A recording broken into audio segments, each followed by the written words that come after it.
கிறிஸ்துவிலே மிகவும் பிரியமானவர்களே, 6/2/2026 உங்களை சந்திப்பதில் மகிழ்ச்சி அடைகிறேன். வாருங்கள், ஒரு நிமிடம் நாம் ஜெபிப்போம். அன்பு தகப்பனே, இன்றைக்கு என்னுடைய பாதுகாப்புக்காக ஜெபிக்கும்படி என் தேவனுடைய சமூகத்தில் வருகிறேன். என் தேவனுடைய நிறைவும் அன்பும் ஆசீர்வாதம் விடுதலும் என்னுடைய வாழ்க்கையில் இருக்கும்படி நீர் செய்தலும்படி ஜெபிக்கிறேன். எல்லா பொல்லாப்பு நாசமோச வேலைக்கு விளைக்க நீங்க பாதுகாத்துக் கொள்ளுங்க.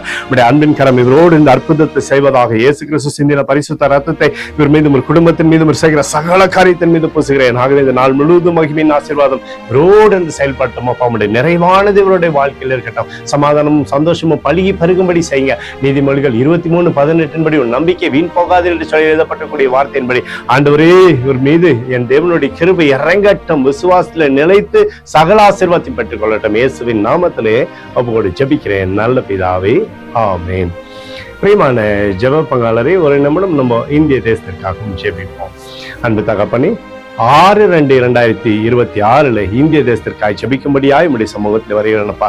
தேசத்தை உம்முடைய நன்மையினாலே நீர் திருப்தியாக்கும்படி ஜெபிக்கிறபடி கோலும் கைத்தறின் தேசத்தை தேற்றுவதாக உம்முடைய நிறைவானது தேசத்தில் இருக்கட்டும். உம்முடைய அன்பின் பிரசனத்தினாலே தேசத்தை நிரப்பி நீர் ஆசீர்வதிக்கும்படி ஜெபிக்கிறபடி சமாதானத்தின் ஆவியானவர் தேசத்தில் இருக்கட்டும். எங்களுக்காக அடித்து நொறுக்கப்பட்டு இயேசு கிறிஸ்துவும் அவர் சிந்தனை விலையேறப்பட்ட ரத்தத்தினை ஒப்புக் கொடுக்கிறேன். அத்தோடு இந்திய தேசத்தில் எழுப்புதலை தரும்படியாய் ஜெபிக்கிறேன். எழுப்புதலை தருவீராக, எழுப்புதலை தருவீராக, எழுப்புதலை தருவீராக. எழுப்புதலை எங்கள் கண்கள் பார்க்கும்படி நீர் ஆசீர்வதிக்கும்படி ஜெபிக்கிறேன். நேற்றும் இன்றும் என்று மாறாதவராகிய இயேசுவின் நாமத்திலே ஒப்புக்கொண்டு ஜெபிக்கிறேன் நல்ல பிதாவே, ஆமென். பிரியமான ஜெப பங்காளரே, ஆண்டவர் நம்மளுடைய ஜெபத்தை கேட்டிருக்கிறார். இந்த நாள் முழுவதும் கர்த்தராகிய இயேசு கிறிஸ்துக்குள் நீங்கள் வளரும்படி இந்த வாழ்த்தை ஆசீர்வதிக்கிறேன். ஆமென்.